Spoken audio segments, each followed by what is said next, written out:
السلام عليكم ورحمة الله وبركاته. بسم الله والحمد لله والصلاة والسلام على رسول الله وعلى آله وصحبه ومن والاه. اللهم انفعنا بما علمتنا وعلمنا ما ينفعنا. اللهم زدنا علما وارزقنا فهما وآتنا حكمة. اللهم بارك لنا في مجلسنا هذا برحمتك يا أرحم الراحمين والحمد لله رب العالمين. تقبل الله منا ومنكم فتقبل يا آمين.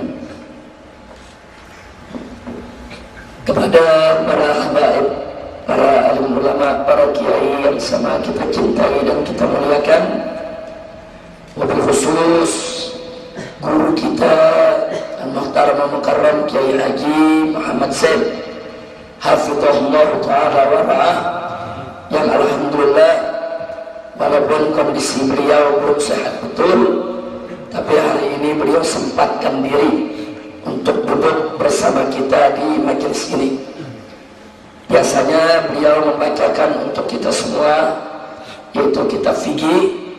Hari ini beliau memilih untuk mendengarkan pengajian karena mengingat kondisinya yang belum sehat betul. Kita doakan agar Allah subhanahu wa ta'ala anjasfiyahu sifa'an ajilan sari'an tayyiban mubarakan, amin ya rabbal alamin. Dan terima kasih kita sampaikan kepada Habib Hasan bin Alwi As-Saggaf, begitu juga aku Al-Habib Mahdi bin Alwi As-Saggaf, dan juga alhamdulillah tadi sudah kita dengarkan tausiah dari Habib Zaki Al-Idrus, dan juga kita sudah dengarkan qasidah barusan yang dibacakan oleh Habib Hashim Al-Haddad hafidhahumullahu ta'ala wa ardahum famatanallahu bituli hayatihim wa nafa'ana bi'ulumihim fid dini wad dunya wal akhirah, amin ya rabbal alamin. Ahibail kiram, melanjutkan kajian kita tentang Isra Mi'raj. Kita sudah menegaskan tentang usul ahli sunnati wal jamaah dalam peristiwa Isra dan Mi'raj. Saya katakan usul bagi ahli sunnah karena memang ahli sunnah wal jamaah sepakat di dalam poin-poin berikut yang terkait peristiwa Isra dan Mi'raj. Itu pertama sudah kita bahas kemarin bahwa Isra dan Mi'raj itu terjadi di bulan Rajab setelah bi'tsanya Nabi dan sebelum hijrahnya Nabi. Nah, ini merata.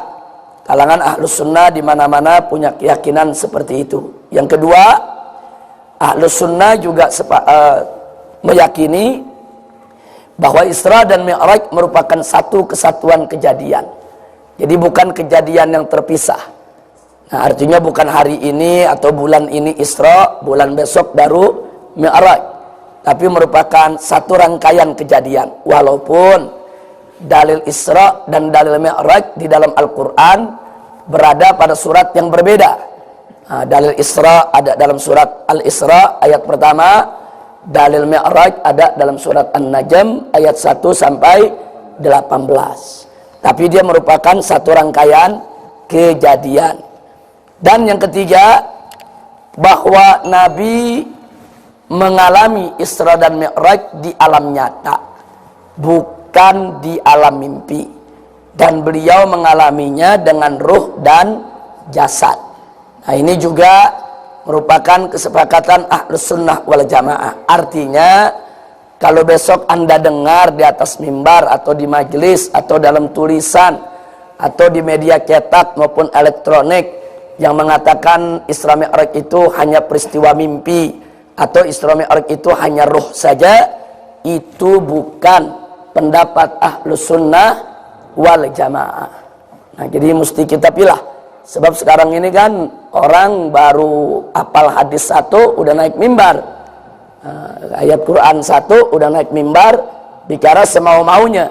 Nah, kadang-kadang apa yang dia bicarakan tidak sesuai dengan akidah Ahlus Sunnah wal Jamaah. Yang keempat, Ahlus Sunnah pun juga meyakini peristiwa Isra Mi'raj itu hanya satu kali kejadian. Karena memang ada yang meyakini Isra Mi'raj itu beberapa kali kejadian. Tapi yang paling ashah, arjah daripada pendapat Isra Mi'raj itu hanya satu kali kejadian. Dan yang kelima, bahwa Isra Mi'raj itu diawali dengan pembelahan dada. Jadi ada syakkus sadr. Nah, walaupun sebagian ulama mengatakan syakkus sadr itu dialami Nabi cuma sekali, tatkala beliau masih kecil ketika dipelihara oleh Halimatus Sa'diyah. Nah, tapi Ahlus Sunnah meyakini pembelahan dada itu bukan sekali, tapi ada 4 kali peristiwa syakkus sadr. Yang pertama ketika Nabi dipelihara oleh Halimatus Sa'diyah, yang kedua ketika usia Nabi 12 tahun, yang ketiga ketika beliau diangkat menjadi Rasul, yang keempat ketika beliau hendak di Isra Mi'rajkan. Nah, kemudian yang keenam, yaitu keyakinan Ahlus Sunnah wal Jamaah bahwa Nabi dengan izin Allah Subhanahu wa taala bertemu dengan Allah dan melihat Allah. Nah, ini pendapat diprotes keras oleh kalangan Mu'tazilah. Nah, Mu'tazilah itu nggak terima kalau Nabi melihat Allah dalam peristiwa Isra dan Mi'raj. Jadi kalau besok ada yang menolak kebenaran peristiwa ini, itu pendapat Mu'tazilah. Termasuk Mu'tazilah juga mengatakan kalau Nabi itu Isra Mi'raj hanya dengan ruhnya saja, tanpa jasad. Jadi kalau kita dapetin pendapat semacam itu di tengah-tengah masyarakat kita, berarti itu bersumber daripada pandangan Mu'tazilah, bukan pandangan Ahlus Sunnah wal Jamaah. Dan yang ketujuh, yang tidak kalah pentingnya, Ahlus Sunnah wal Jamaah meyakini bahwa Nabi menerima perintah 50 waktu sholat, yang kemudian setelah Nabi meminta keringanan, akhir daripada keringanan yang diberikan oleh Allah Subhanahu wa taala menjadi 5 waktu sholat. Nah, yang persoalan ini diprotes oleh kalangan di luar Ahlus Sunnah wal Jamaah. Nah, soal ruh dan jasad kemarin kita sudah jawab lengkap dengan dalil pada hari Jumat yang lalu. Nah, soal 50 jadi 5 sudah belum minggu lalu? Belum. Nah, berarti hari ini yang akan kita uraikan. Minggu lalu, Jumat yang lalu maksudnya, kita sudah uraikan apa dalil-dalil dari Al-Quran maupun hadis Nabi yang menunjukkan bahwa Nabi Isra dan Mi'raj ruh dan jasadnya. Sudah kita urai, bahkan bukan sekedar kita urai, kita jawab juga satu persatu dalil-dalil yang dikemukakan oleh kalangan Mu'tazilah. Mu'tazilah juga punya dalil, bukan nggak punya dalil. Nah, apa dalilnya, bagaimana jawabnya, itu sudah kita uraikan pada hari Jumat yang lalu. Nah, sekarang kita fokus kepada 50 menjadi 5. Di dalam Sahihul Bukhari dan Sahih Muslim radhiyallahu taala anhuma, begitu juga di dalam riwayat Imam At-Tabrani dalam Mu'jamnya, Imam Baihaqi dalam Sunannya, kemudian Imamul Bazzar dalam Musnadnya, dan di dalam Sirah Ibn Ishaq, dan aneka ragam riwayat yang sahih, diceritakan bahwa tatkala Nabi bertemu dengan Allah Subhanahu wa taala, Nabi mendapatkan yaitu perintah wajib sholat 50 waktu. Nah, ketika Nabi turun, saudara bertemu dengan Nabi Musa alaihis salam. Nabi Musa menanyakan apa yang beliau dapatkan dari Allah. Nah, diantaranya yang Nabi sampaikan adalah oleh-oleh yang dibawanya kewajiban sholat 50 waktu. Kemudian Nabi Musa ketika itu menyampaikan kepada Nabi, di mana Nabi Musa mengatakan, ya Muhammad, aku punya umat ini lebih kuat daripada kau punya umat. Fisiknya, badannya, ototnya, nah, itu lebih kuat. Tapi kalau disuruh sholat 50 waktu pun mereka nggak mampu. Jadi kalau mereka yang lebih kuat daripada kau punya umat, umurnya lebih panjang umatnya Nabi Musa, badannya juga lebih besar, ototnya juga lebih kuat, nah nggak mampu, bagaimana kau punya umat? Nah kemudian Nabi Musa menyarankan kepada Nabi untuk minta keringanan. Saudara, kita tahu bahwa Nabi kita ini tatkala diberikan aneka ragam perintah oleh Allah, itu sam'an wa ta'ah. Nabi nggak pernah membantah, nggak pernah protes, nggak pernah menolak. Apa saja yang diperintahkan Allah, Nabi kerjakan. Makanya begitu Nabi dapat perintah 50 waktu sholat, Nabi terima. Nabi tahu betul, Pak, manusia yang paling paham bahwa nikmat yang Allah berikan kepada umat manusia ini begitu luar biasa, nikmat yang tanpa batas, sehingga manusia jangan terlalu banyak minta ini, minta itu kepada Allah dalam rangka melaksanakan kewajibannya. Artinya jangan banyak cari alasan untuk meninggalkan kewajiban. Nah karena itu Nabi alaihi salatu wassalam dengan imannya yang kuat, takwanya yang tinggi, akhlaknya yang sempurna, perintah itu Nabi terima. Tapi begitu mendengar usul daripada Nabi Musa tadi, apa Nabi langsung minta keringanan kepada Allah? Tidak. Nabi ngelirik dulu kepada malaikat Jibril alaihissalam. Nabi tanya dulu kepada malaikat Jibril alaihissalam. Kenapa Nabi harus bertanya? Karena malaikat Jibril ini malaikat pembawa wahyu yang hubungannya dekat, begitu dekat dengan Allah dan dapat tugas-tugas khusus dari Allah. Jadi malaikat Jibril tahu betul mana wahyu-wahyu yang udah nggak boleh kita minta keringanan lagi, mana wahyu-wahyu yang masih boleh Nabi untuk minta keringanan, ya ikhwan. Nah jadi perintah-perintah tadi. Nah karena itu begitu Nabi bertanya kepada malaikat Jibril, Jibril mempersilahkan. Kalau kau ingin minta keringanan, silakan kembali. Jibril mengantar. Disitulah akhirnya Nabi terdorong untuk minta keringanan dari Allah. Nah ini menarik. Jadi Nabi nggak mutusin sendiri, tanya dulu, ini kira-kira boleh nggak minta keringanan? Nah kalau Jibril mengasih tahu nggak boleh, ini 50 udah nggak boleh dikasih keringanan, nggak bakal. Nabi balik kepada Allah, ya ikhwan. Nah karena Jibril tahu soal itu, Nabi tanya. Jibril menjawab, baru Nabi minta keringanan. Dan diringankan 5 waktu sholat. Sehingga dari 50 menjadi 45 waktu. Dikurangi 5. Nabi dikurangi 5, oh bersyukur. Luar biasa kepada Allah. Karena Nabi kita itu adalah abadan syakura. Sebelum diturunkan aja, baru diberi 50, Nabi udah bersyukur. Apalagi dikurangin 5 jadi 45. Nabi turun dengan penuh rasa syukur. Tapi begitu ditanya lagi oleh Nabi Musa alaihissalam, Nabi Musa masih berpendapat seperti awal, masih keberatan buat kau punya umat. Bukan Nabi Musa dalam hal ini mengatakan sedemikian rupa karena sok tahu atau sok pintar, tidak. Karena beliau punya pengalaman, beliau punya umat itu tidak sedikit, Nabi Musa. Dan Nabi Musa tahu betul bagaimana pembangkangan umatnya terhadap beliau. Maka itu Nabi Musa alaihissalam menyarankan lagi kepada Nabi untuk minta keringanan. Nah kali ini Nabi tetap bertanya kepada Jibril, boleh gak minta keringanan? Kalau Jibril mengatakan gak boleh, Nabi gak bakal balik, ya ikhwan. Nah itulah akhlak kita punya Nabi luar biasa. Tapi begitu Jibril mengatakan boleh, Nabi gak sia-siakan kesempatan, balik lagi. Balik lagi. Begitu balik lagi, dikurangkan lagi 5 jadi 40. Luar biasa dahsyatnya Nabi bersyukur. Nah begitu Nabi turun, ketemu lagi Nabi Musa. Nabi Musa menyarankan yang sama. Dan seterusnya sampai 9 kali. 9 kali Nabi kembali kepada Allah. 9 kali dikurangi setiap kalinya 5 waktu sholat. Sisa terakhir tinggal 5 waktu. Begitu pulang dengan 5 waktu, Nabi Musa nyaranin suruh balik lagi. Minta lagi keringanan. Tapi Nabi menjawab, apa ya Musa, aku malu kepada Allah. Udah cukup 5 buat aku punya umat. Jadi sebetulnya Nabi dari awal udah malu, meminta keringanan malu. Lo kenapa mesti malu ya kawan? Allah punya nikmat ini udah terlalu besar buat kita.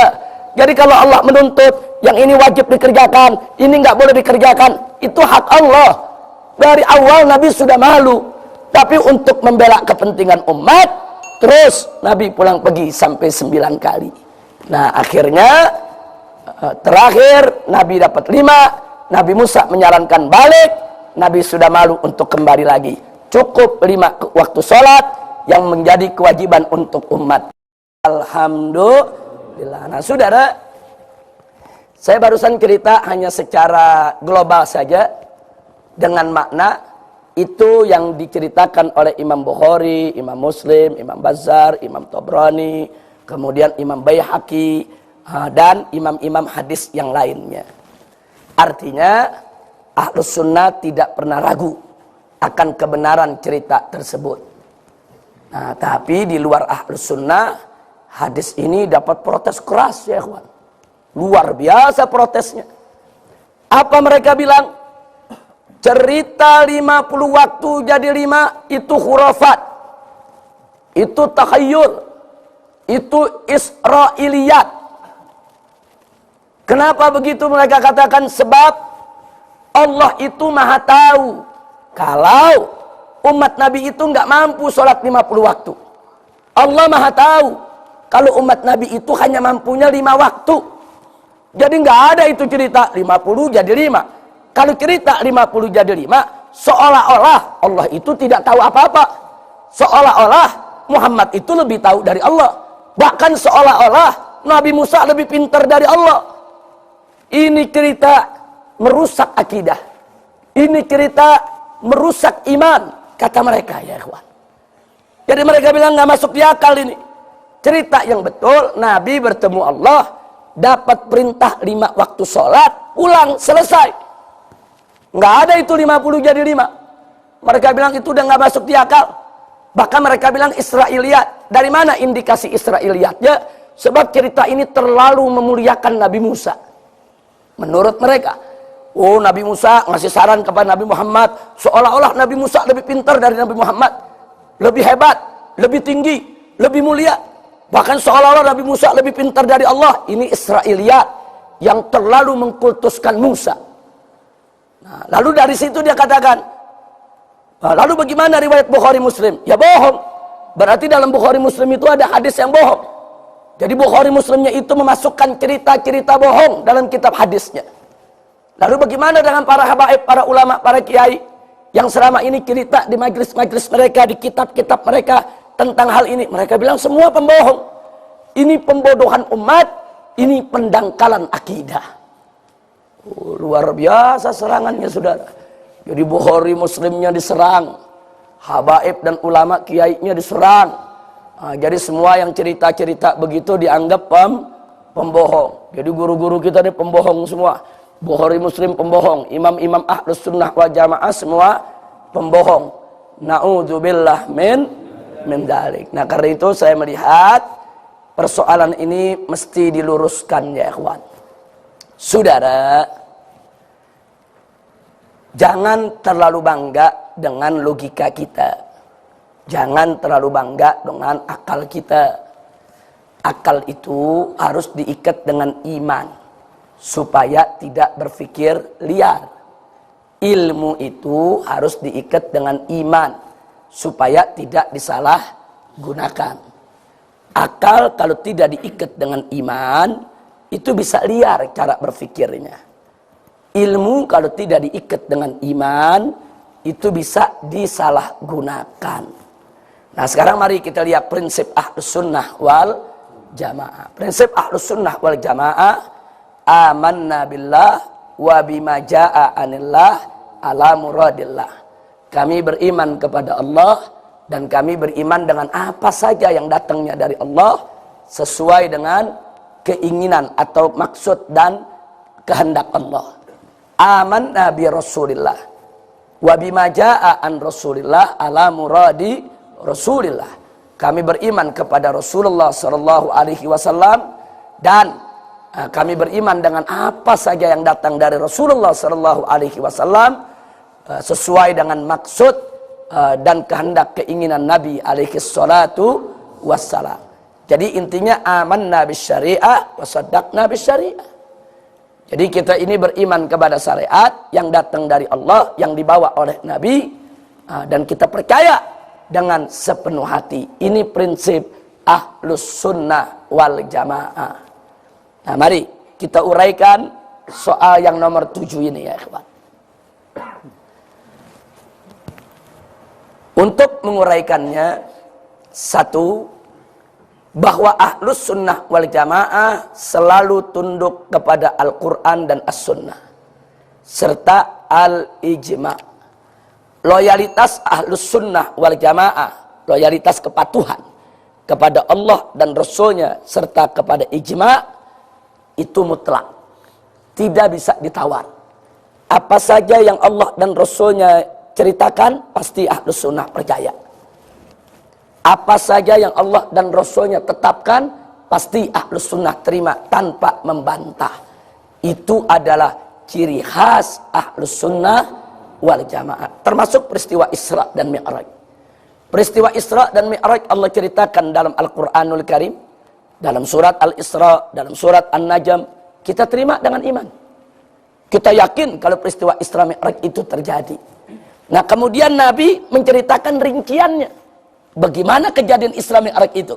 Bagaimana beliau dibelah dadanya, bagaimana beliau naik buraq, bagaimana beliau ke Sidratul Muntaha, bagaimana beliau bertemu dengan Allah, bagaimana beliau mendapat kewajiban sholat 50 waktu, bagaimana beliau mengajukan permohonan keringanan sampai menjadi 5 waktu. Nabi yang cerita. Selama itu merupakan cerita dari Nabi, hadis sahih, ahlus sunnah wal jamaah total percaya tanpa sedikit pun meragukan. Itu ciri khas ahlus sunnah wal jamaah. Terima dulu pakai iman, jangan protes dulu pakai akal, tunggu dulu. Nah kalau ada yang protes tapi cerita ini nggak masuk di akal, tunggu dulu, ini tidak masuk di akal atau akalmu yang tak paham? Beda itu. Jadi nggak masuk di akal dengan orang gagal paham itu beda. Kalau gagal paham berarti emang dianya bodoh. Nah, bukan nggak masuk di akal, tunggu dulu. Ini nggak masuk di akal atau akalmu yang tidak menjangkau. Jadi jangan nuduh dulu, ini bohong, ini penipuan, ini Israiliyat, ini makzubat. Tunggu dulu, tunggu dulu. Jangan terlalu emosional untuk menuduh suatu riwayat itu bohong, itu dusta hanya karena kita tidak paham. Jangan, kalau kita tidak paham, salahkan diri kita kenapa kita tidak paham. Jadi jangan langsung menyalahkan hadisnya. Nah kalau soal, oh ya tapi kan hadis itu kan harus masuk di akal. Kalau bertentangan dengan akal kan boleh kita tolak. Betul, kita setuju. Betul, kalau bertentangan dengan akal, hadis nggak boleh diterima. Tapi untuk menentukan itu hadis bertentangan dengan akal atau tidak, kita mesti pakai ilmu, bukan pakai emosi. Mari kita lihat jawaban ahlus sunnah ya ikhwan. Tentang peristiwa 50 jadi 5. Ahlus sunnah yakin, beriman dan percaya bahwa Allah Maha Tahu. Kalau umat Nabi Muhammad SAW hanya mampu 5 waktu, tidak akan mampu 50 waktu. Kita percaya, kita beriman. Allah Maha Tahu, Allah sudah tahu itu. Dan ahlus sunnah juga yakin, percaya, beriman bahwa Allah juga Maha Tahu. Maha Tahu, saudara, bahwa kalau Allah berikan 50 waktu, akan ada permohonan keringanan dari Nabi hingga menjadi 5. Allah Maha Tahu, bukan Allah nggak tahu. Dan ahlus sunnah pun yakin, percaya, beriman bahwa Allah juga Maha Tahu bahwa hasil akhirnya hanya 5 untuk umat Nabi, bukan 50. Allah Maha Tahu. Nggak ada ahlus sunnah meragukan itu, saudara. Jadi jangan coba-coba menuduh seolah-olah ahlus sunnah ini menyifatkan Allah dengan bodoh, nggak tahu apa-apa. Na'udzubillah min dzalik. Nggak betul. Kita yakin Allah Maha Tahu bahwa umat Nabi hanya mampu 5. Allah juga Maha Tahu. Allah berikan 50, akan ada permohonan keringanan dari Nabi. Allah juga Maha Tahu bahwa hasil akhirnya tetap 5 sesuai dengan kemampuan Nabi, saudara. Ahlus sunnah tidak pernah meragukan itu, saudara.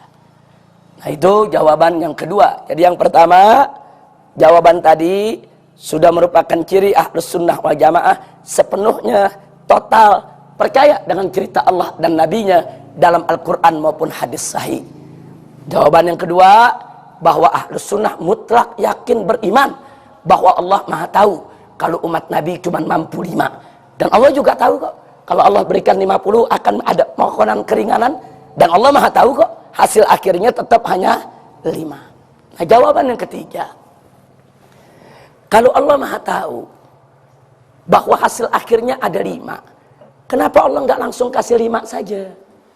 Kenapa kok pakai 50, diminta keringanan baru 5, saudara? Saudara, Allah subhanahu wa ta'ala itu salah satu namanya adalah Al-Mutakabbir. Apa tahu kita maksud dari Al-Mutakabbir? Zat yang maha membanggakan kebesarannya, kemuliaannya, keagungannya. Buka Al-Quran. Bagaimana Allah banggakan zatnya? Bagaimana Allah tunjukkan kepada hamba-hambanya? Siapa yang ciptakan langit? Siapa yang ciptakan bumi? Siapa yang tumbuhkan itu pepohonan dari bumi yang kering? Siapa yang mengeluarkan air? Allah ceritakan itu, saudara. Allah ceritakan itu dengan Allah tunjukkan kebesaran dan keagungannya. Makanya jangan coba-coba manusia punya sifat takabur, saudara. Karena al-kibriya itu pakaiannya Allah, bukan pakaiannya manusia. Manusia sehebat apapun dia, nggak boleh dia sombong, saudara. Nggak berhak dia membanggakan kehebatannya. Tapi kalau Allah membanggakan kebesaran dan keagungannya, memang itu sifat Allah, saudara. Nah, begitu juga dalam peristiwa ini. Allah ingin tunjukkan kedermawanannya, kebaikannya, kelembutannya kepada umat manusia. Melalui peristiwa ini, seolah-olah Allah mengirimkan pesan kepada manusia. Lihat betapa maha baiknya aku, betapa maha dermawannya aku, betapa maha lembutnya aku. Dari 50, aku kurangkan jadi 5. Masya Allah. Saya mau tanya, kalau Allah mau bangga begitu, boleh tidak? Allah berhak tidak? Berhak. Bukan Allah nggak tahu kalau umat Nabi nggak mampu 50. Bukan. Allah tahu. Cuman Allah ingin tunjukkan betapa maha dermawannya Allah, betapa maha lembutnya. Allah Al-Latiful Wadud, maha lembut. Oh, maha penuh kasih sayang. Dari 50 jadi 5. Allah tunjukkan, ya ikhwah. Bukan Allah nggak tahu. Kira-kira jelas tidak maksudnya? Yang kedua, saudara, kenapa Allah sudah tahu umat Nabi cuma mampu 5? Kok dari 50 jadi 5? Saudara, untuk menumbuhkan rasa malu di hati orang yang beriman. Malu dong kalau ninggalin sholat. Masa dikasih 5 masih ninggalin? Bagaimana 50? Malu, saudara. Kalau udah nggak mau sholat, ya Allah, 5 aja anda malas, apalagi 50. Jangan-jangan anda nggak kerjain semua. Untuk menumbuhkan rasa malu, al-haya syu'batun minal iman. Malu kepada Allah, saudara. Jadi bukan tanpa hikmah. 50 jadi 5, itu penuh dengan hikmah, saudara. Dengan peristiwa tersebut, Allah ingin menjadikan itu pelajaran untuk membangkitkan rasa malu di jiwa sanubari daripada orang-orang yang beriman. Saya tanya, masuk di akal tidak? Siapa bilang nggak masuk di akal 50 jadi 5? Akal ente yang belum nyampe. Bukan nggak masuk di akal, saudara. Kira-kira jelas tidak? Yang ketiga, bukan itu saja. Untuk menumbuhkan rasa malu di hati orang yang beriman, sekaligus menumbuhkan rasa syukur, saudara. Supaya dia bersyukur, ya Allah, segala puji bagimu ya Allah, segala syukur bagimu ya Allah. Untung kau berikan hanya 5 kewajiban ini ya Allah. Coba kalau 50, apa nasib umat ini ya Allah? Alhamdulillah wa syukurillah, untuk menumbuhkan rasa syukur kepada Allah. Nah, sekarang saya tanya, rasa malu dan rasa syukur itu penting tidak? Penting, saudara. Kira-kira jelas tidak? Baik, yang berikutnya yang keberapa? Yang kelima. Taib, saudara. Salah satu sifat manusia banyak keluh kesah. Betul? Allah yang kasih tahu. Banyak apa? Andai kata tidak 50 jadi 5, cuma langsung 5, mungkin manusia dari dulu sampai sekarang ngeluh, ya Allah kenapa banyak bener sih 5? Kenapa sih nggak 1 aja? Sifat manusia penuh keluh kesah, saudara. Ngeluh, ngeluh. Nah, untuk menutup keluh kesahnya, Allah berikan 50 jadi 5. Sehingga dia mengeluh malu, saudara. Justru mestinya dia bersyukur, bukan mengeluh. Dan nggak pantas dia mengeluh. Kenapa? Dari 50, sudah diturunkan jadi 5, masih ngeluh juga, emang kelewatan. Jadi apa? Untuk menutup celah. Jangan sampai nanti manusia protes di hadapan Allah. Ya Allah, aku pengen sholat ya Allah, cuman kau kasih 5 sih. Kan manusia banyak keluh kesah. Nanti di pengadilan Allah kan bisa begitu, saudara. Ya Allah, aku ingin ibadah ya Allah. Cuman kau sholat kasih 5, coba kasih 1, aku sholat ya Allah. Kasih 5, ini keluhan manusia. Bahkan nanti ada orang kaya ngeluh, ya Allah, kau jadikan aku orang kaya, jadi aku sibuk dengan harta ya Allah. Bukan gak mau ibadah, sibuk, kau kasih aku jadi orang kaya sih. Yang miskin begitu juga. Ya Allah, aku ini mau ibadah, tapi kau kasih aku jadi orang miskin, aku kelaparan. Nah karena aku miskin ya Allah, akhirnya aku jadi kurang ibadah. Yang banyak penyakit juga begitu. Nanti akan dijadikan alasan di hadapan Allah. Ya Allah, aku sakit-sakitan. Coba kau kasih aku sehat ya Allah, aku ibadah ya Allah. Manusia. Makanya dalam satu riwayat disebutkan, saudara, itu para nabi yang diutus oleh Allah akan menjadi saksi atas umat manusia.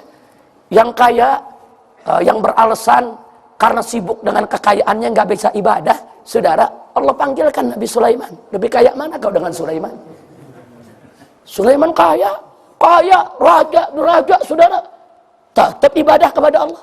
Jadi manusia nggak punya alasan. Oh, yang sakit-sakitan, Allah panggil, saudara. Siapa nabi yang sakitnya berkepanjangan? Nabi Ayub. Sakitnya sampai begitu luar biasa, saudara. Bayangkan terus kalau dia bilang, oh ya Allah aku sakit. Ini Nabi Ayub sakit sampai belatungnya tuh yang jatuh ditaruh lagi, saudara. Jadi kalau bicara soal sakit, saudara, Nabi Ayub sakit, parah sakitnya. Tapi tetap ibadah kepada Allah. Oh, ada yang mengatakan dia miskin, saudara, dipanggil Nabi Isa. Nabi Isa lebih miskin dari dia. Udah gitu dihina-hina lagi, saudara. Difitnah segala macam, dimusuhi oleh kaumnya, saudara. Sampai pada akhirnya yaitu merencanakan untuk membunuhnya. Jadi nggak ada alasan. Tidak ada alasan manusia ini tidak ibadah. Jangan kaya dijadiin alasan, miskin dijadiin alasan. Memang manusia begitu. Yang miskinnya dijadiin alasan, yang kayanya dijadiin alasan, yang sibuknya dijadiin alasan. Nah, kita lihat aja.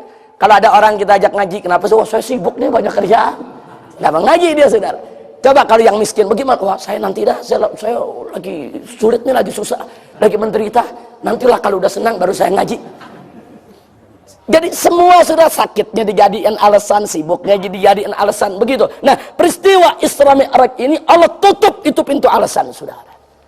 Jadi nggak ada lagi nanti mengatakan, ya Allah 5 itu kebanyakan. 5 saja kau tidak kerjakan. Bagaimana 50 kalau aku tidak kurangkan? Masya Allah. Nah kalau begitu ceritanya masuk di akal tidak? Masuk. Jangan bilang nggak masuk di akal dulu, saudara. Nah baik. Ada lagi selanjutnya. Udah berapa tuh barusan? Nah, ini pada nggak ngitung kali ini. Yang keenam, saudara, melalui peristiwa Isra Mi'raj, ada kejadian 50 waktu sholat menjadi 5. Allah ingin pamerkan di hadapan umat manusia, khususnya orang-orang beriman, betapa mulia dan agungnya akhlak Nabi kita Sayyiduna Muhammad Sallallahu Alaihi Wasallam. Bagaimana nggak mulia, saudara?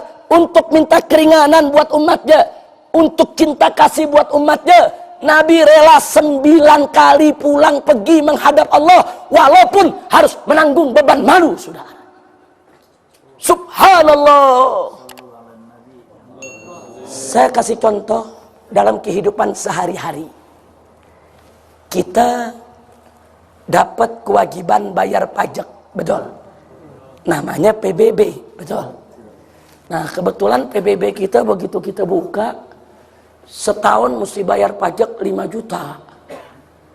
Ini bagi orang kaya kecil. Tapi bagi masyarakat biasa berat tidak? Berat. Di Jakarta sepetak tanah itu pajak PBB-nya 5 juta setahun. Kita sampai kayak ngontrak sama pemerintah. Nah, saudara, ini warga 5 juta keberatan, datang ke lurah, Pak Lurah tolong dong, sampein ke Pak Camat, minta keringanan, Pak Lurah, nggak mampu saya 5 juta. Pak Lurahnya baik, datang ke camat. Nah begitu datang ke camat, camat kurangin, ya udah, keluarga nggak mampu kurangin 500.000, jadi 4,5 juta. Bagus gak? Bagus. Lurah senang sampein ke warganya, alhamdulillah udah dikurangin Bapak Camat. Dari 5 juta jadi 4,5 juta. Ini warga jawab, waduh masih berat Pak Lurah. Pak Lurah datang lagi lah ke Pak Camat. Lurahnya baik, datang lagi ke camat. Kali ini camatnya nggak tanggung-tanggung. Ya udah, kalau gitu saya potong lagi 2 juta. Jadi tinggal 2,5 juta. Gede gak tuh potongan? Gede. Balik nih lurah girang, kasih tahu warga udah dikurangin sama Pak Camat. Separuh sekarang cuma 2,5 juta. Terus warganya jawab, waduh masih berat Pak Lurah. Pak Lurah balik lagi lah Pak Camat. Saya mau tanya, kira-kira Pak Lurah mau balik lagi nggak ke camat? Tuh Pak Lurah bilang, gila lo. Ini udah pemotongan besar. Kalau saya balik ke Pak Camat, bisa ditempeleng saya sama Pak Camat.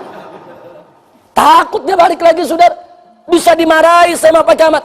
Bisa-bisa Pak Camat bilang nanti kau kepala desa nggak tahu diri, nggak bisa atur kau punya warga, nggak bisa atur kau punya pengikut.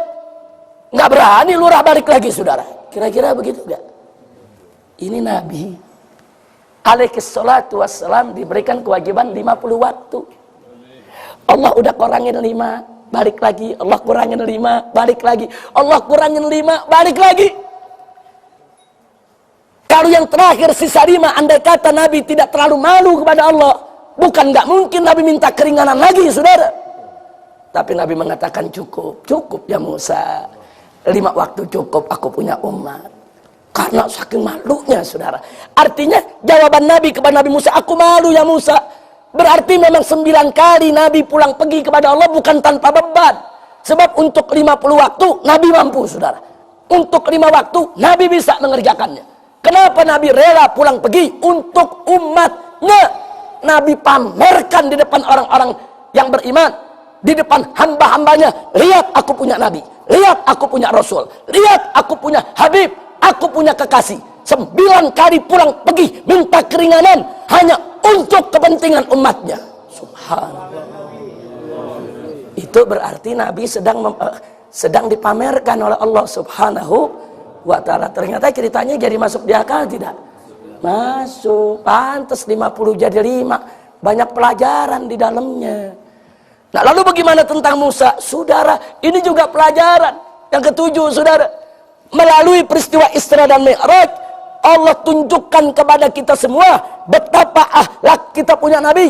Walaupun beliau Sayyidul Anbiya wal Mursalin sallallahu alaihi wasallam, Nabi yang paling utama, Nabi yang paling tinggi, Nabi yang paling cerdas. Tapi saudara, tetap beliau mau mendengar nasihat dari orang lain. Beliau mau dengar saran dari orang lain. Nabi nggak sombong. Begitu Nabi Musa menyampaikan, ada Nabi Musa, udah Musa, lu gak usah banyak ngomong, gue lebih pinter dari lu. Ada begitu? Nggak ada. Nabi berhenti dengerin. Dan Nabi Musa patut didengar, punya pengalaman, ada khibrah. Penting belajar dari pengalaman, penting mendengar nasihat orang lain. Ini akhlak yang ditunjukkan oleh Nabi kita Sayyiduna Muhammad sallallahu alaihi wasallam. Nah, sekali lagi saya tanya, kalau begitu ceritanya jadi masuk di akal tidak? Masuk. Jadi siapa bilang gak masuk di akal? Israiliyat, pembohong, enak gitu ngomong. Akal ente kalau nggak mampu mikir, belajar dulu, cari ilmunya. Sebab akal itu nggak bisa berpikir lebih dalam tanpa amunisi ilmu, tanpa senjata ilmu. Nah, jadi jangan langsung main tuduh saja. Kira-kira sampai di sini jelas tidak? Jelas tidak? Nah, jadi ada pelajaran akhlak yang luar biasa. Nabi diajarkan akhlak, mendengar saran dari orang lain. Itu yang ketujuh. Yang kedelapan, Nabi diajarkan untuk belajar dari pengalaman orang lain, saudara. Nabi Musa punya pengalaman. Dan ada lagi akhlak yang kesembilan. Betapa Nabi itu menghadap Allah itu kan diantar oleh Jibril. Allah yang tugaskan Jibril untuk ngantar nabinya menghadap Allah. Nabi nggak main nyelonong sendiri, saudara. Nabi punya etika, akhlak yang tinggi. Tanya dulu kepada Jibril, boleh gak balik lagi? Itu pelajaran luar biasa, saudara. Kita diajarkan etika, diajarkan akhlak, saudara. Oh, Nabi yang bawa adalah malaikat Jibril. Nabi tanya kepada Jibril. Begitu Jibril izinkan, saudara. Kemudian Nabi tahu betul. Karena Jibril punya pengetahuan. Karena Jibril punya kedekatan dengan Allah. Karena Jibril punya tugas sebagai pembawa wahyu, saudara. Nah, maka itu Nabi nggak mau melangkai. Ini akhlak yang luar biasa. Padahal Nabi itu adalah afdolul sudar halqi. So afdolnya makhluk. Subhanallah. Nah, jadi setelah kita lihat seperti itu, masuk di akal tidak? Jadi dengan 9 dalil yang kita sebutkan tadi, ternyata peristiwa itu masuk di akal. 50 jadi 5. Nah, maka itu kita nasihatkan kepada mereka yang berada di luar Ahlus Sunnah wal Jamaah. Anda ingin mengkritik Ahlus Sunnah, silakan. Silakan. Hat burhanakum in kuntum shadiqin. Tunjukkan kepada kami, kalian punya dalil, kalian punya hujjah, kalian punya argumentasi, silakan. Tapi jangan terlalu mudah atau terlalu terburu-buru. Kalian itu mengatakan Ahlus Sunnah pembohong, Bukhari Muslim pembohong, para habaib dan para kiai pembohong. Cerita ini dikatakan sebagai pembodohan umat, pendangkalan akidah. Enggak begitu. Di mana pembodohan umatnya? Di mana pendangkalan akidahnya? Di mana letak bohongnya? Kecuali kalau hadis ini hadis maudhu, hadis palsu. Atau katakan setidaknya hadis ini dhaif. Kalian masih boleh cerita, teriak seperti itu. Tapi ini hadis sahih, ada di Bukhari Muslim, dan ada di kitab-kitab sunan, dan ada di kitab-kitab hadis lainnya, termasuk Musnad Imam Ahmad, saudara. Bagi Ahlus Sunnah, kalau hadisnya sudah sahih, memang terbukti Nabi yang bercerita, ya kami percaya dengan cerita Nabi. Nah, ini yang gak boleh kita lupa, saudara. Alhamdulillahirabbil alamin. Kira-kira sampai di sini jelas tidak? Nah, di sini saya singgung sedikit. Sebetulnya ini kita belum sampai ke babnya. Ini masuknya nanti di bab terakhir. Cuman karena di sini kita sedang bicara iman, ilmu dan akal, satu saja saya mau kasih fakta sejarah yang menarik. Sepulang Nabi Isra Mi'raj, ini nanti akan kita kupas lagi di akhir daripada pembahasan pada Jumat yang kesekian ke depan. Waktu Nabi SAW pulang dari Isra Mi'raj, setelah beliau cerita kepada penduduk kota Mekah yang muslim maupun yang non muslim, ada peristiwa menarik di mana Abu Jahal bertemu dengan Sayyiduna Abu Bakar Siddiq radhiyallahu taala anhu. Nah, pada pertemuan itu Abu Jahal ini memprovokasi Abu Bakar. Dipancing Abu Bakar untuk menggunakan logika dan ilmu, saudara. Dipancing. Apa kata Abu Jahal? Ya Abu Bakrin, hei Abu Bakar, atusaddiqu kadzba Muhammadin? Apa kau masih percaya dengan bohongnya Muhammad?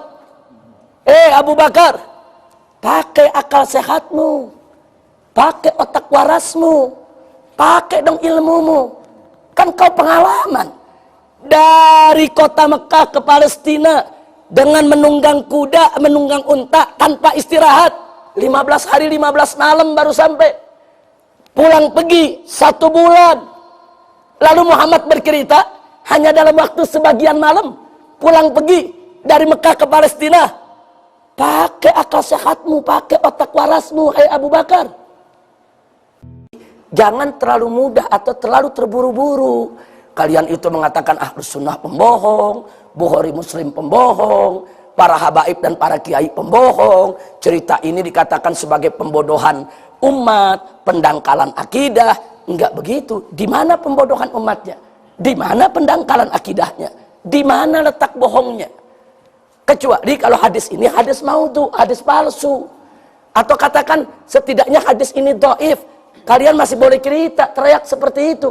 Tapi ini hadis sahih, ada di Bukhari Muslim, dan ada di kitab-kitab sunan, dan ada di kitab-kitab hadis lainnya, termasuk Musnad Imam Ahmad, saudara. Bagi Ahlus Sunnah, kalau hadisnya sudah sahih, memang terbukti Nabi yang bercerita, ya kami percaya dengan cerita Nabi. Nah, ini yang gak boleh kita lupa, saudara. Alhamdulillahirabbil alamin. Kira-kira sampai di sini jelas tidak? Nah, di sini saya singgung sedikit. Sebetulnya ini kita belum sampai ke babnya. Ini masuknya nanti di bab terakhir. Cuman karena di sini kita sedang bicara iman, ilmu dan akal, satu saja saya mau kasih fakta sejarah yang menarik.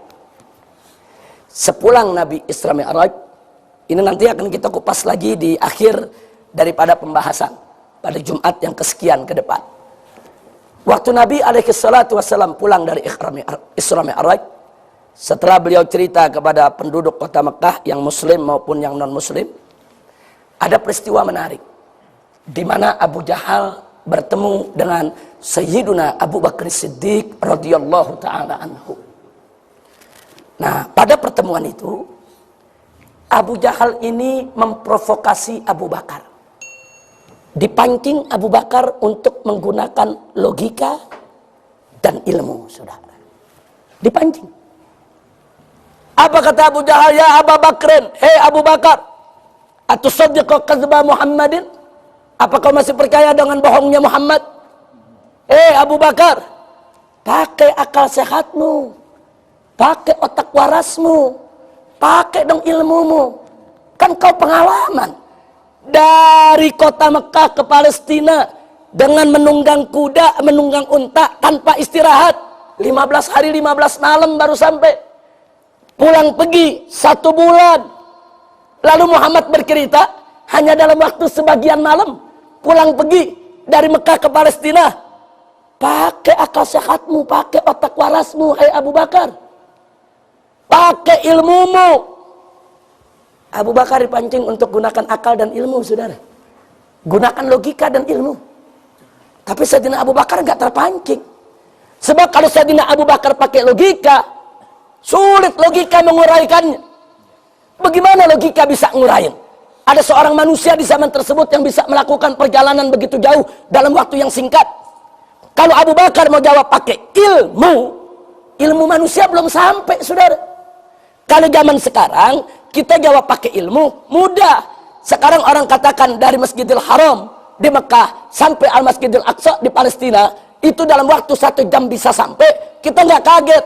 Ini zaman ada pesawat terbang, ini zaman ada mesin jet, ini zaman ada pesawat Boeing, saudara. Kenapa? Ilmu manusia sudah sampai. Tapi di zaman itu 15 abad yang lalu, ilmu manusia belum sampai. Pesawat terbang belum ada, mesin jet belum ada. Nah, kalau ilmunya belum sampai, bagaimana mau ngejawabnya, saudara? Nah, maka itu Sayyidina Abu Bakar enggak terpancing. Beliau dipancing pakai logika? Enggak, beliau enggak mau pakai. Beliau dipancing pakai ilmu, pengetahuan, pengalaman? Enggak, beliau enggak mau pakai. Lalu apa jawab beliau?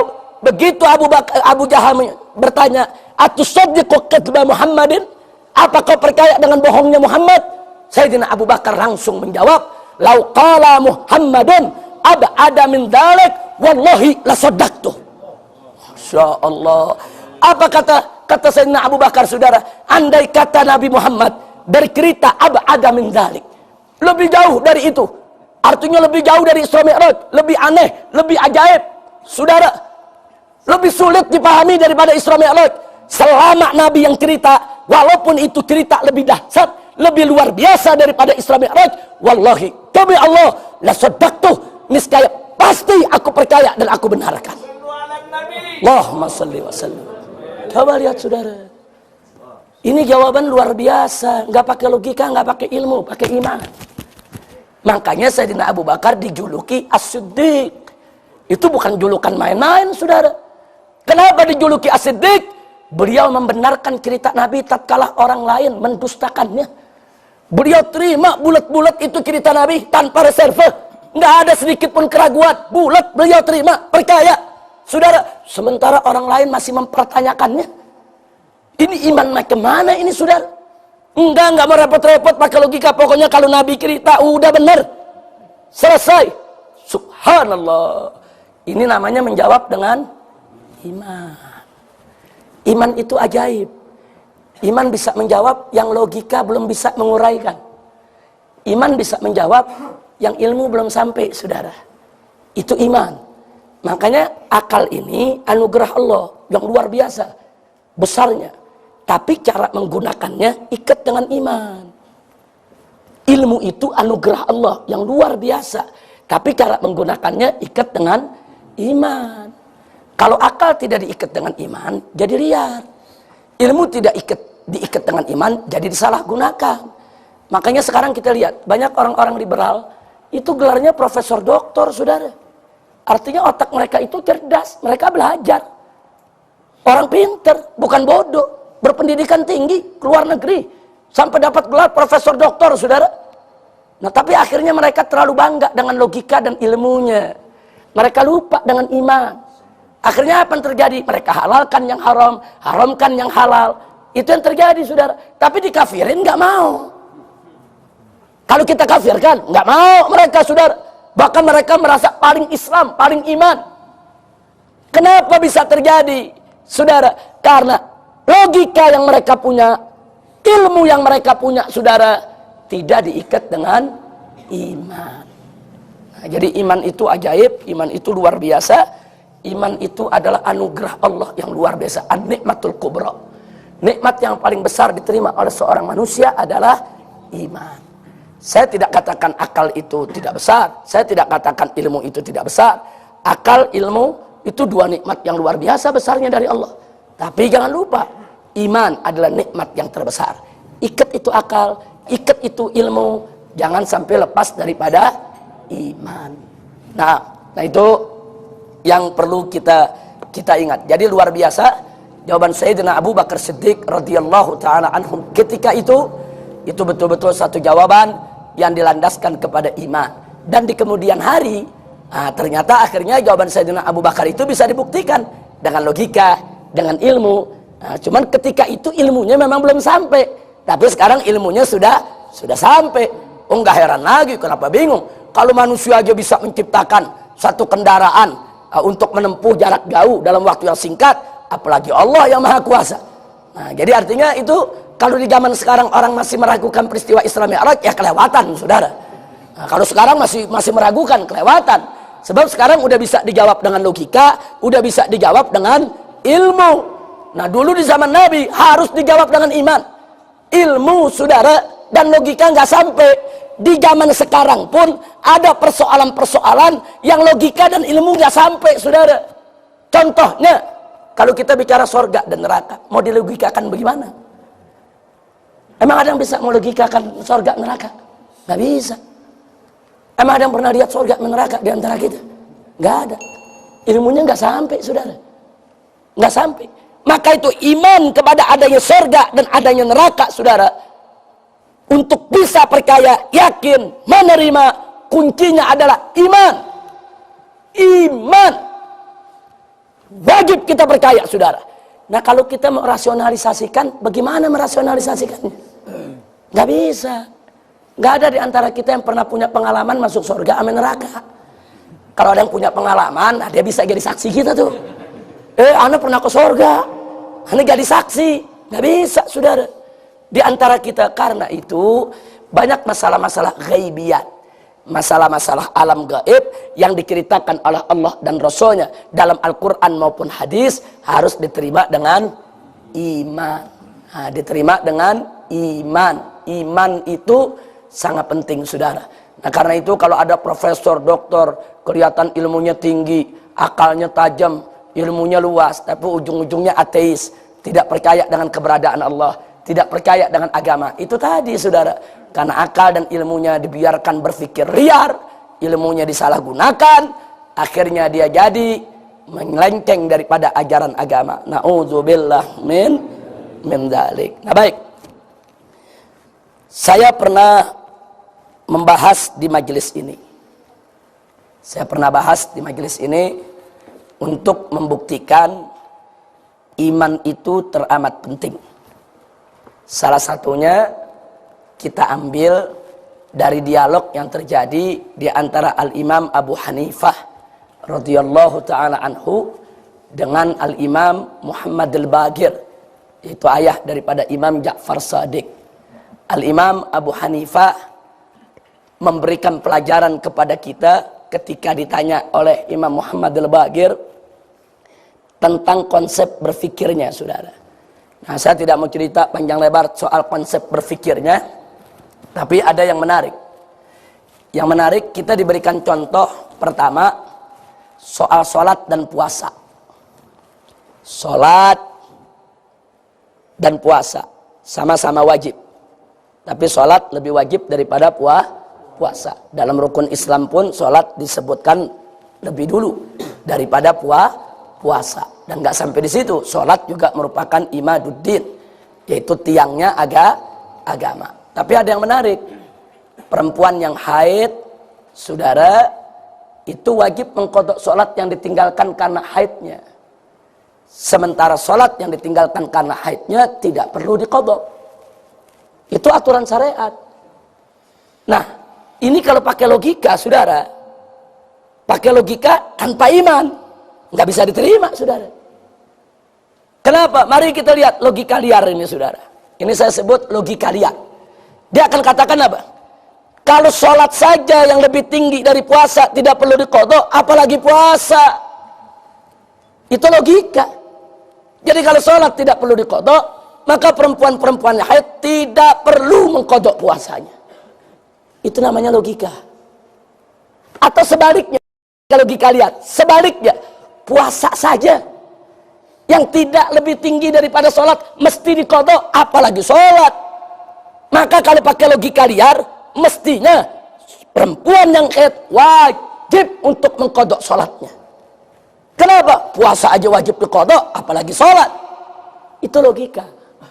Kira-kira jelas tidak? Kalau akal secara logika, saudara, barusan saudara kelihatannya benar gak? Benar. Logika. Tapi uniknya, syariat nggak ikut itu logika, saudara.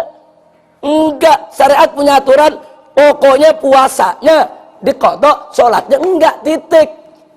Bagi perempuan yang haid, saudara. Jadi tidak ikut logika yang pertama, tidak ikut logika yang kedua, enggak. Nah, sekarang sikap kita sebagai orang beriman bagaimana? Terima saja dulu dengan iman. Terima, amanna bisyariah wa saddaqna bisyariah. Aku beriman kepada syariat, ya Allah. Aku terima syariatmu. Iman dulu yang terima, jangan protes sama akal. Jangan, bahaya kalau akal memprotes, saudara. Nanti yang diprotes itu imannya, yang diprotes itu syariatnya, yang diprotes itu keputusan Allah dan Rasulnya. Bisa mulhid dia, saudara. Terima dulu pakai iman. Nah, kalau udah terima pakai iman, baru akal nanya. Tanya, ya Allah, bukan aku memprotesmu, ya Allah. Bukan hamba ingin mengkritik putusanmu, ya Allah. Tapi li'itmi'nanil qalb, supaya hati hamba tenang. Walitaqwiyatil iman, supaya iman hamba ini semakin kuat, ya Allah. Kenapa sih kok yang puasanya wajib diqadha, yang sholatnya enggak, ya Allah? Kan sholat lebih utama dari puasa, ya Allah. Enggak apa-apa, silakan akal bertanya. Itu namanya akal bertanya untuk menggali hikmah, bukan memprotes, saudara. Kalau tadi akal memprotes, dia protes syariat, saudara. Jangan, terima dulu pakai iman. Silakan tanya pakai akal. Nah, kalau udah tanya pakai akal, jawab pakai ilmu. Nah, ilmu itu, saudara, kita ikat dengan iman, kita tuntun akal untuk menelusuri, cari jawabannya. Nah, begitu kita tuntun, ketemu jawabannya. Oh iya, puasa itu kan setahun sekali. Kalau perempuan mengalami haid di bulan Ramadan, katakan 7 hari, dia punya qadha puasa cuma 7 hari. Dan dia bisa bayar dalam waktu 1 tahun. Dia bisa bayar sekaligus 7 hari, dia bisa bayar dicicil sehari-sehari sepanjang 1 tahun. Dia boleh bayar di bulan Syawal, boleh bayar di bulan Dzulqa'dah, boleh bayar di bulan Dzulhijjah, boleh bayar di bulan Muharram, Safar, Rabiul Awwal, Rabiul Tsani, Jumadil Ula, Jumadil Tsaniyah, Rajab, bahkan di Sa'ban. Nah, sekarang jujur, kalau utang puasa 7 hari dibayar sepanjang 1 tahun, berat atau ringan? Ringan. Oh, ringan. Pantas diwajibin sama Allah. Ringan. Allah wajibin wanita untuk mengqadhanya. Tapi kalau sholat sehari itu 5 waktu. Kalau dia haid 7 hari, berarti 35 waktu sholat dia tinggal. Kalau sholat diwajibkan qadha, berarti setiap dia haid, kemudian bersih, kemudian dia mandi untuk mengangkat hadas besarnya tadi, saudara. Setelah itu dia wajib qadha 35 waktu sholat. Kalau cuma 7 hari haidnya, kalau 14 hari, akan dikali 2 lagi 70 waktu sholat. Nah, saya mau tanya, kira-kira merepotkan tidak? Berat tidak bagi perempuan? Berat. Allah Maha tahu ini berat bagi kaum wanita. Nah, Allah nggak wajibkan. Kenapa? Rahmatan minallah wa safaqatan minallah lin nisa. Itu merupakan rahmat, bentuk kasih sayang Allah untuk kaum wanita. Allah bebaskan, nggak usah kodok sholatnya. Ternyata masuk di akal tidak? Masuk logika, saudara. Siapa bilang syariat Allah nggak masuk di akal? Oh, pantas sholatnya nggak perlu dikodok karena berat. Nah sekarang perempuan itu ngurus haidnya aja udah repot, saudara. Ngurus darah haidnya yang keluar selama 7 hari bukan gampang. Berapa banyak perempuan yang haid itu kepalanya pusing, berapa banyak yang haid perutnya sakit, berapa banyak haid yang haid badannya meriang, saudara. Udah berat ngurus haid. Nah mungkin kita kaum lelaki nggak tahu beratnya karena belum pernah ngalamin haid. Nah emang sekali-sekali laki perlu haid 7 hari aja. Kalau nggak kalang kabut kita, saudara. Artinya tahu tuh berat. Nah kalau itu berat, pantas Allah nggak tambah berat lagi dengan qada sholat. Saya mau tanya, ternyata syariat Nabi masuk di akal tidak? Masuk. Jadi jangan protes dulu, akal main protes. Wah ini nggak masuk di akal, ini syariat. Masa sholat yang lebih wajib daripada puasa nggak dikodok, puasanya dikodok. Ini nggak masuk di akal, ini nggak logis. Bukan nggak logis, akal ente yang mandek. Karena ente nggak punya ilmu, ente nggak ikat dengan iman. Jadi logikamu nggak berjalan. Logika kalau mau jalan benar, ikat dengan iman. Amunisi kasih dengan ilmu, saudara. Insya Allah dia bisa dapat jawaban. Kira-kira jelas tidak? Taib. Nah, kemudian Al-Imam Abu Hanifah menambahkan contoh yang kedua. Ini luar biasa contoh-contoh yang diberikan oleh Imam Abu Hanifah, saudara. Yang kedua, saudara, air kencing itu najis. Air mani itu, saudara, sebagian ulama mengatakan suci. Sebagian madhab. Nah ini menarik. Air kencing najis, air mani suci. Air kencing kalau keluar kita nggak wajib mandi. Air mani kalau keluar wajib mandi. Itu aturan syariat tuh. Allah punya aturan. Kan kemarin udah dibahas oleh Kiai Zain, saudara. Nah sekarang persoalannya logika nggak terima. Kalau logikanya tidak diikat dengan iman. Ini bagaimana aturan Islam? Nggak logik nih. Masa yang suci keluar wajib mandi, yang najis enggak? Nah mestinya pakai logika. Kalau yang suci saja keluar wajib mandi, keluar yang najis lebih wajib mandi. Sehari 10 kali kencing, 10 kali mandi. Jadi mujair kita. Insya Allah. Atau logika terbalik. Kita balik logikanya, saudara. Yang najis saja keluar nggak wajib mandi, apalagi yang suci. Jadi kalau pakai logika, mestinya keluar mandi nggak perlu mandi. Kenapa? Orang yang najis saja nggak wajib mandi, kok yang suci jadi wajib mandi? Itu logika, saudara. Cara berpikir logika begitu tuh, tegak lurus saja dia, hitam putih, saudara. Kenapa? Karena nggak diikat pakai iman.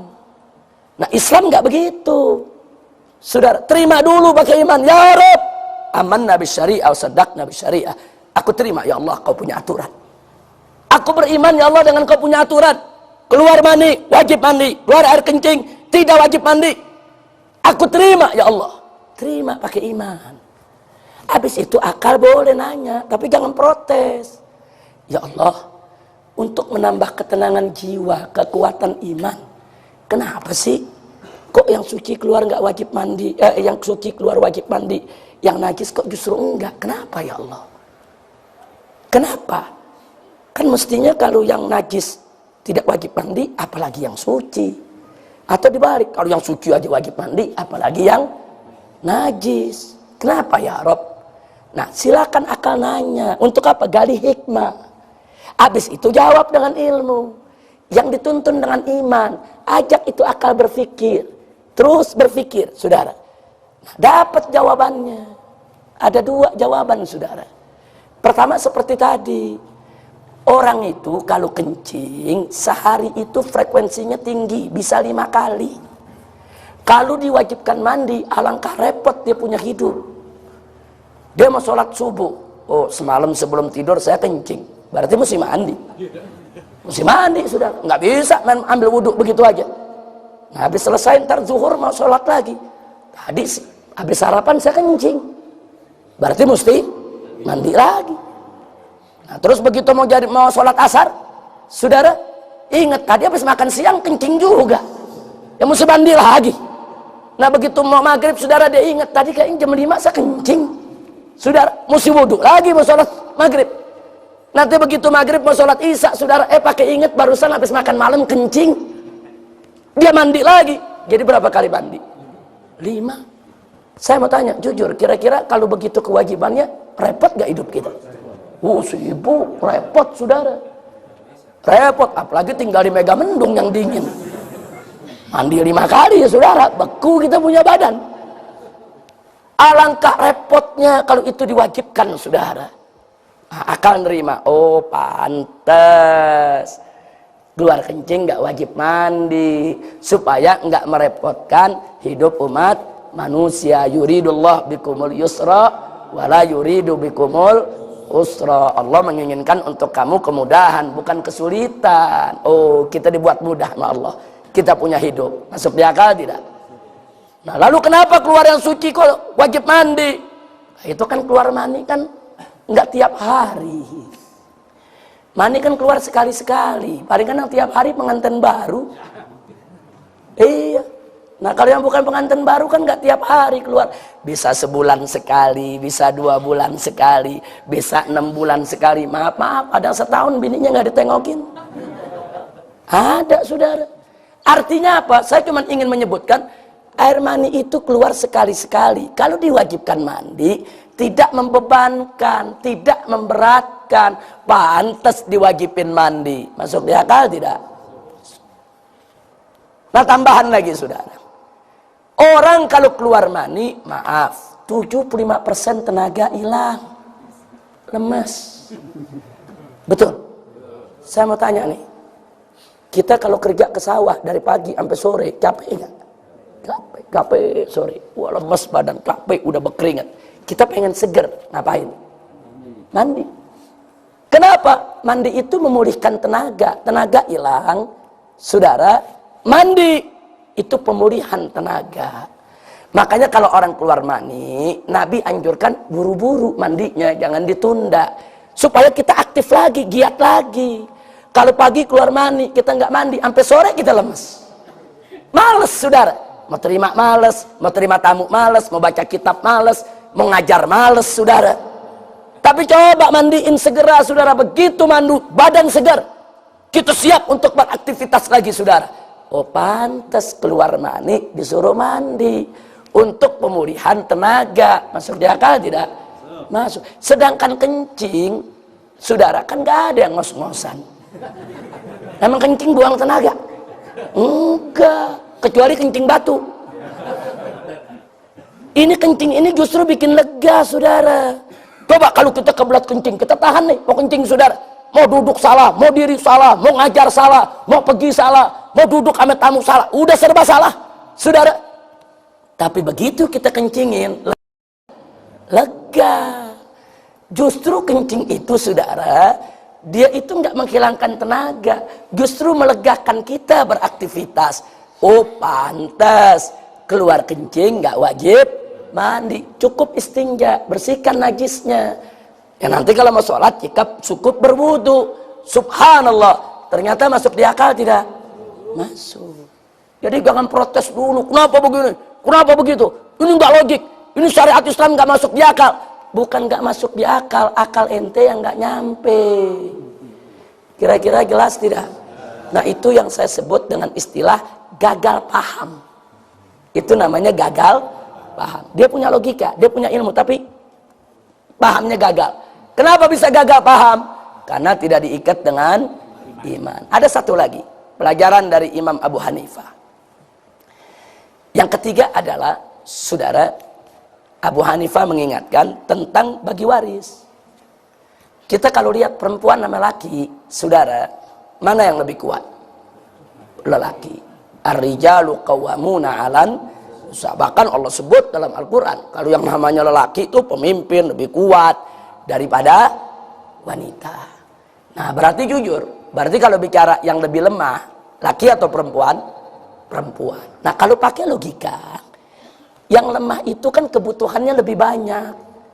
Yang lemah itu kan lebih membutuhkan perlindungan. Yang lemah itu kan lebih membutuhkan persiapan dana. Nah, lalu kenapa yang lemah justru dikasih sedikit dalam warisan?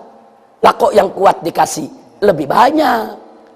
Ini logika nggak bisa terima. Oh, ini diskriminasi nih Islam. Mentang-mentang lelaki lebih kuat dikasih lebih banyak. Lidzakari mithlu hadzil unthayain. Bagian anak lelaki 2 kali bagian anak perempuan. Sedangkan perempuan mentang-mentang lemah diberikan separuhnya. Nah, ini nggak masuk di akal. Kalau pakai logika, mestinya yang lemah itu lebih besar. Mestinya yang perempuan 2 kali daripada bagian lelaki. Laki dapat 1 bagian, perempuan 2 bagian. Sekurangnya bagi sama dong. Perempuan laki. Nah, ini kenapa yang laki yang 2 kali lipat bagian perempuan? Ini nggak logik, kata mereka, saudara. Saya tanya, ada nggak protes begitu terhadap ayat tadi? Ada. Semua orang liberal begitu protesnya, saudara. Semua orang liberal seperti itu protesnya. Kenapa? Ya mereka punya logika, mereka punya akal, saudara. Mereka punya ilmu, tapi nggak diikat dengan iman, nggak diikat dengan iman, saudara. Sekarang mari kita lihat ajaran syariat kita. Terima dulu pakai iman, itu aturan Allah. Allah yang menyatakan dalam Al-Quran, faqala ta'ala yusikumullah fi auladikum lidzakari mithlu hadzil unthayain. Allah yang sudah mewasiatkan kepada kamu dalam warisan, anak laki-laki itu 2 bagian anak perempuan. Terima dulu pakai iman. Nah, setelah terima pakai iman, silakan akal nanya, ya Rob, tapi kenapa begini? Kan perempuan lebih lemah, ya Allah. Lebih membutuhkan dana, lebih membutuhkan harta untuk perlindungan dirinya. Kenapa perempuan yang lebih membutuhkan kok dikasih lebih sedikit, ya Allah? Kenapa anak lelaki yang lebih banyak? Tanya, nggak apa-apa. Tapi ikat dulu dengan iman. Supaya pertanyaan kita tidak memprotes Allah. Nah, kemudian tuntun ilmu kita, ajak itu akal, berpikir, cari jawabannya. Setelah dicari, ketemu, saudara. Ternyata dalam aturan Islam itu, kita tidak hanya diperkenalkan dengan hak, tapi juga ada yang lebih penting dari hak adalah kewajiban, saudara. Jangan melulu bicara hak, tapi bicara juga dong tentang kewajiban. Anak laki itu punya kewajiban, saudara. Kalau seorang ayah meninggal dunia, ada anak laki, ada anak perempuan, itu yang wajib merawat orang tua yang ditinggalkannya. Ayah meninggal, kan ada ibu. Itu yang wajib untuk merawatnya, yang wajib untuk menjamin kehidupan ibunya. Itu anak laki, bukan anak perempuan. Itu anak laki, nggak sampai di situ. Saudara perempuannya pun, saudara, itu kewajiban anak laki untuk menghidupi mereka, manakala mereka tidak mampu, saudara. Nggak sampai di situ. Kalau saudara perempuannya sekali waktu menikah, ya dia tanggung jawab suaminya. Tapi begitu suaminya meninggal dunia atau bercerai, saudaranya jadi ganda, balik lagi ke saudara laki, saudara. Ini kita bicara tanggung jawab, kewajiban, bukan soal kuat atau lemah, bukan. Anak laki itu punya tanggung jawab, saudara. Begitu orang tuanya meninggal, ya anak laki dapat 2 bagian, perempuan dapat separuh bagian. Tapi anak laki yang dapat 2 bagian wajib menghidupi ibunya yang janda, menjamin saudara-saudaranya yang ada di sekitar dia, saudara. Nggak boleh dia nggak tanggung. Dan nanti kalau saudara perempuannya, saudara, ditinggal mati oleh suaminya, bukan hanya saudara perempuan tanggungan dia, sampai anaknya, keponakannya tanggungan dia, saudara. Nah, sekarang saya mau tanya, lagi bagi warisan, anak laki katakan dapat 200 juta, anak perempuan katakan dapat 100 juta. Tapi nah, anak laki dapat 200 juta tiap bulan, bayar listrik rumah abahnya, rumah ibunya, saudara. Kasih makan ibunya tiap hari. Saudara-saudaranya dia jamin semuanya, saudara. Saya tanya, 200 juta lama-lama habis gak? Yang anak perempuan dapat 100 juta masuk kantong. Masuk kantong, saudara. Ini kita cerita kewajiban. Itu buat simpenan dia.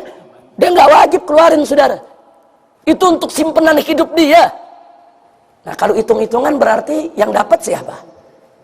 Anak perempuan yang dapat, anak laki nggak dapat. Kalau kita hitung-hitungan secara matematis, yang bagian laki dalam waktu tertentu akan habis tuh. Tapi bagian perempuan, saudara, awet, jadi simpenan dia. Itu aturan Islam. Cuma yang jadi persoalan, di zaman sekarang, umat Islam banyak meninggalkan aturan. Kewajiban dia lupa, hak dia tuntut. Ini yang jadi persoalan, saudara. Oh, kalau lagi bagi warisan, anak laki bawa golok geprak meja, gua 2 kali bagian. Kan begitu, sudah. Begitu dia udah dapat, dia nggak rawat ibunya yang janda. Yang rawat saudara perempuannya, yang nyebokin saudara perempuannya, yang kasih makan saudara perempuannya. Zalim, saudara. Udah perempuan dapat separuh, dia kasih makan ibunya. Udah dapat separuh, tiap hari dia cebokin ibunya. Ya, untuk menceboki ibunya silakan. Anak perempuan yang kerjakan, tapi nafkahnya untuk ke rumah sakitnya, untuk makannya, untuk keperluan air dan listriknya, saudara, anak laki yang punya kewajiban, bukan anak perempuan. Nah, jadi kalau itu terjadi di tengah masyarakat kita, saya tanya, yang salah syariatnya atau manusianya? Manusia, bukan syariat yang salah. Masyarakatnya mesti kita perbaiki, saudara.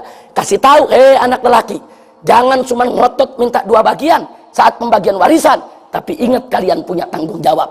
Berdosa kalau kalian itu tidak menanggung daripada kehidupan ibu kalian yang jadi janda, saudara-saudara kalian yang ditinggalkan oleh orang tua kalian. Nah, saya mau tanya, kira-kira kalau anak lelaki semua menjalankan kewajiban 2:1 itu adil tidak? Adil. Nah, makanya orang liberal ngasih contohnya begini. Ini nggak adil nih, di Solo, kata orang liberal nih. Di Solo, itu perempuannya tiap pagi ke sawah bertani. Yang lelakinya main burung. Saudara. Nah, berarti kan perempuan yang kerja, perempuan yang capek. Mestinya perempuan yang 2 kali bagian warisan daripada lelaki. Ini yang diberikan contoh oleh liberal. Kita jawab. Yang salah bukan Al-Quran. Jadi jangan Al-Quran yang dirubah. Yang dirubah adat masyarakatnya.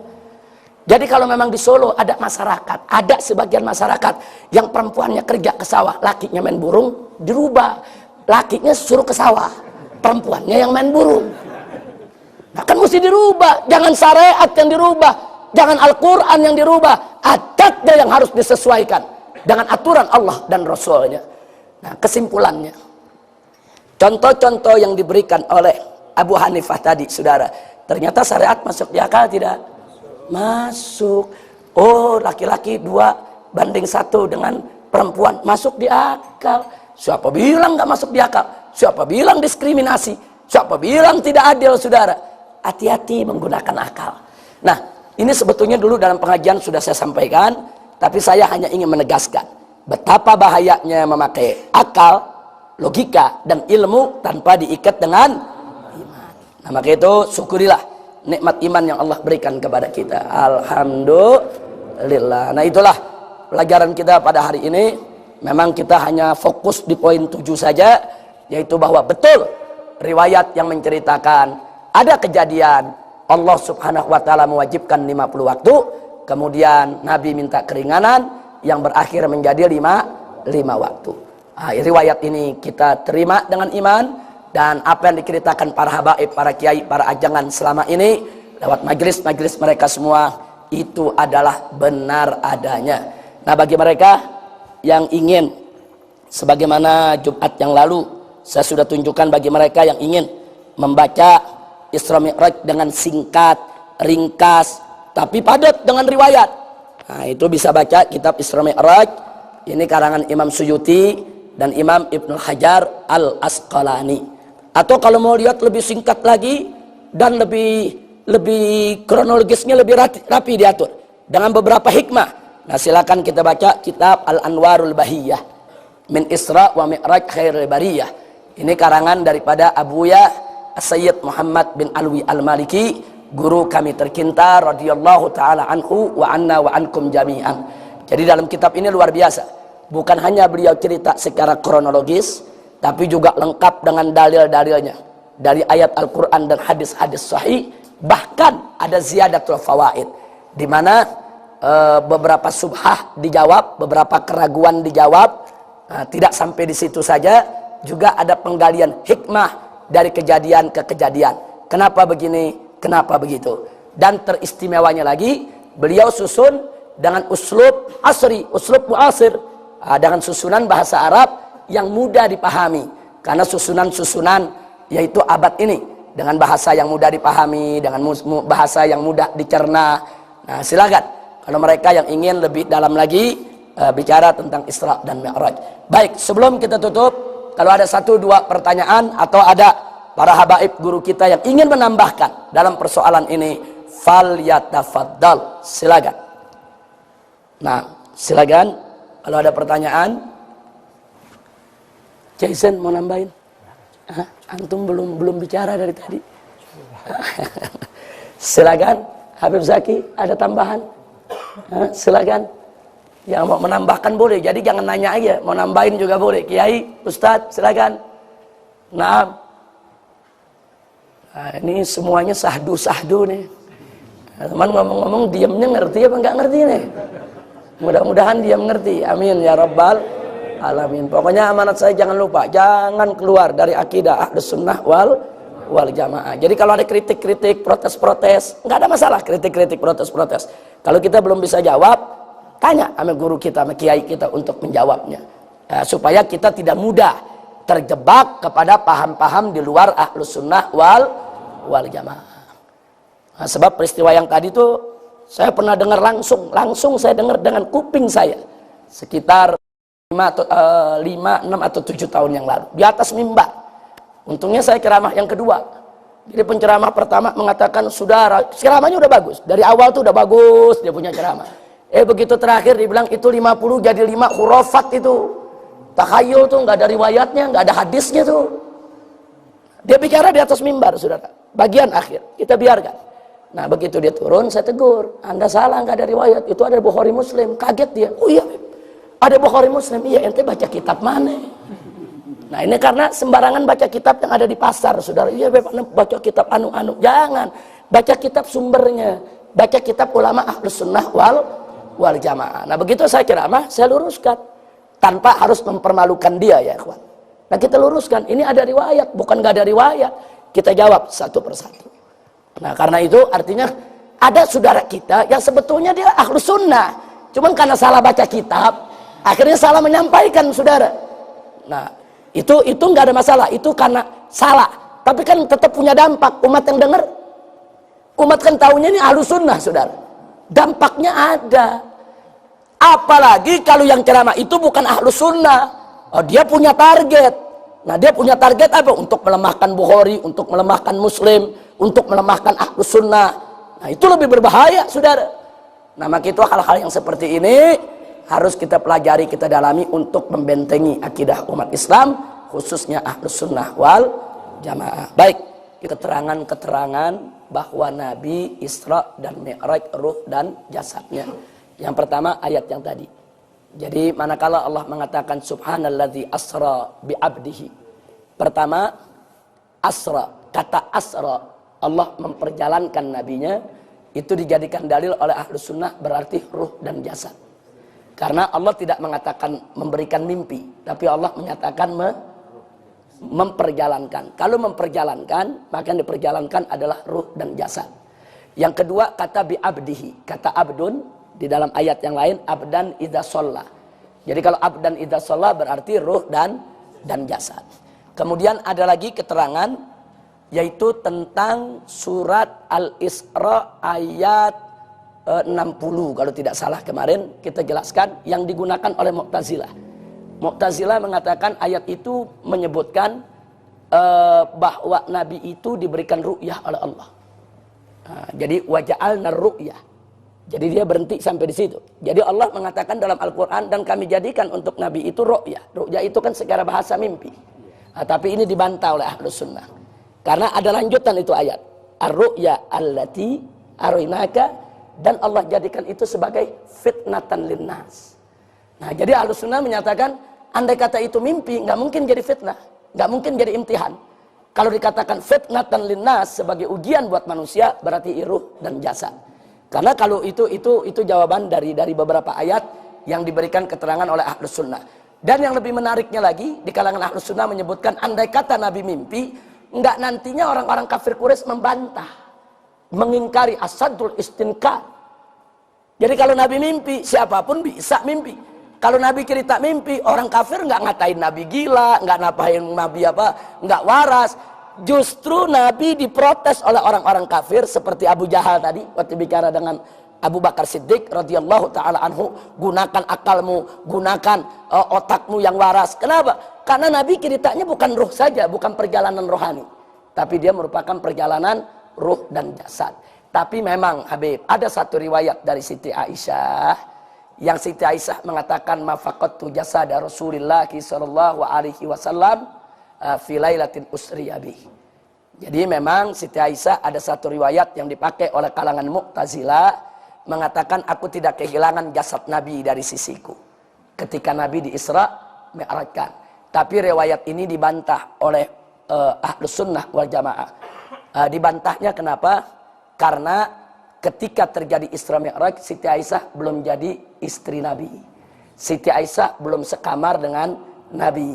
Nabi belum tidur di tempat tidurnya Siti Aisyah. Sehingga riwayat ini ada illah, ada sesuatu yang ganjil. Nah karena itu riwayat tadi ditolak oleh Ahlus Sunnah. Nah oleh karenanya Ahlus Sunnah wal Jamaah berdasarkan riwayat-riwayat yang kita sebutkan tadi meyakini kalau Nabi Isra dan Mi'raj ruh dan jasadnya. Hanya saja kalau ada saudara muslim kita mengatakan Nabi Isra Mi'raj dengan ruhnya saja, kita katakan mereka bid'ah, melakukan suatu bid'ah, tapi nggak boleh kita kafirkan. Ya, karena Mu'tazilah semua mengatakan seperti itu. Bahkan saya lihat ada beberapa kelompok di Indonesia yang punya pendapat seperti itu juga, bahwa Nabi Isra Mi'raj hanya dengan ruhnya saja. Tapi tentunya kelompok manapun dia berarti dia mengadopsi pendapat daripada Mu'tazilah. Baik, saya pikir cukup.